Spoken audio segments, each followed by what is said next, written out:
pirates, roadies, my uncle. But I don't get that. I don't understand why you have short hair and a big beard. Because I know you've never done any big beard stuff in your life. I can look at you. If I can pull your big beard apart and find your bow tie, you're not a real big beard bloke. Big beard tipster guy is always with who? He's always with the most sophisticated, lovely young lady you've ever seen.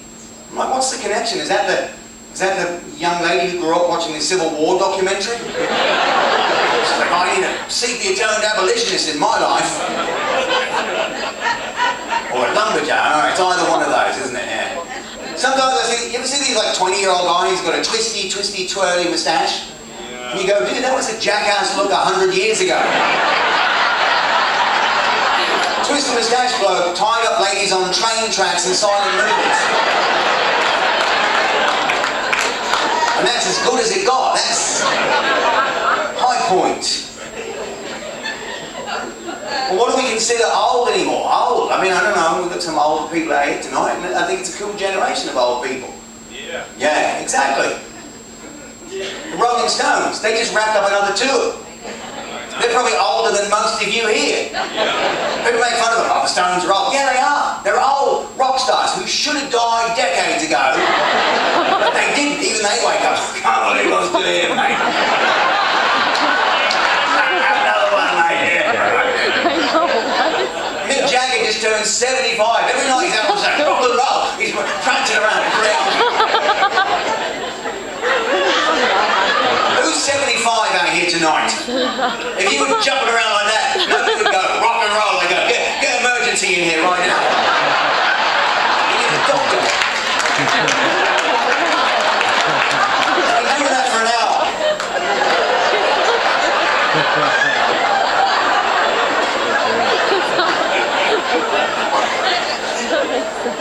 Or people just a little bit older than me, punk rockers. Any punk rockers out here tonight? You ever go to a punk rock show?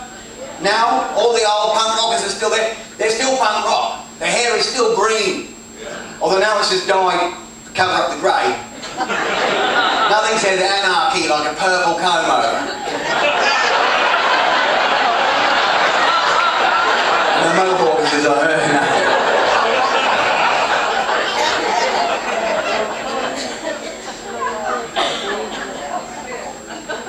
It was alright, wasn't it? We woke up, didn't we? We had fun. Yeah.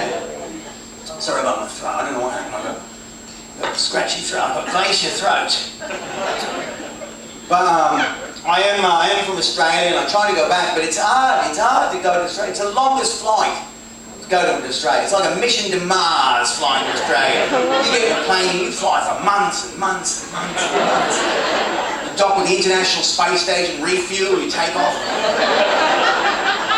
You get down there, it's like those, you know those sci-fi movies when they wake up out of cryogenic chambers and there's dry ice and they're like, what year is it? How long have we been travelling? Who's Prime Minister down here now? It changes every week down in Australia. And you have to learn how to walk again, your legs are all wobbly, and get outside and stumble, because it's dangerous in Australia. Every documentary about Australia, there's some guy taunting you, try and get out of Australia alive. Some with big fangs full of poison is waiting behind a tree. There's a shark in your hotel room and a croc in your rental car. Dingoes are going to nick your babies.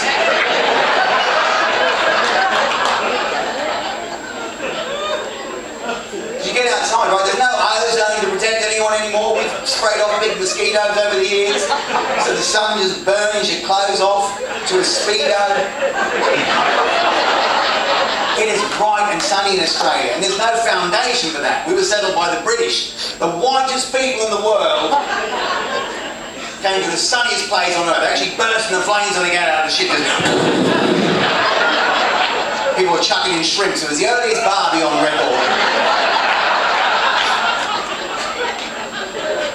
So I'm pale. I stay out of the sun as much as I can because I burn quickly. I have the fragile skin of a young girl in a Victorian novel afflicted by consumption.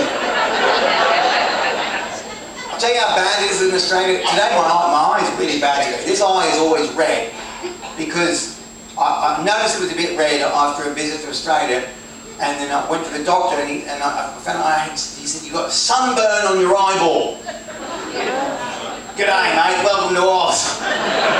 Come and say g'day. That's how dangerous it is in Australia. The sunburn one, because there's no SPF 50, eye drops you can take. So now I have to wear big sunglasses, big medical grade sunglasses. No light gets in, wrap around all the way around. It looks like I'm going welding with Bono.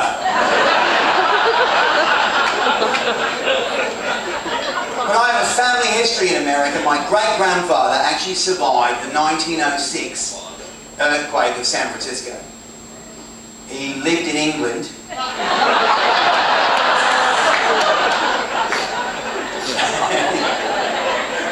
That's not why he survived. No, he did live through the earthquake. He left. I'll give you a quick family history. He left England, moved to Australia. Not a convict or a prisoner, let me make that clear. Yeah, I know. Well, no, this was even after that. But we did, I'll tell you, we did the family tree. We had one. We had a counterfeit. It's the absolute truth. The only one in my family that ever made money, and it was the wrong way.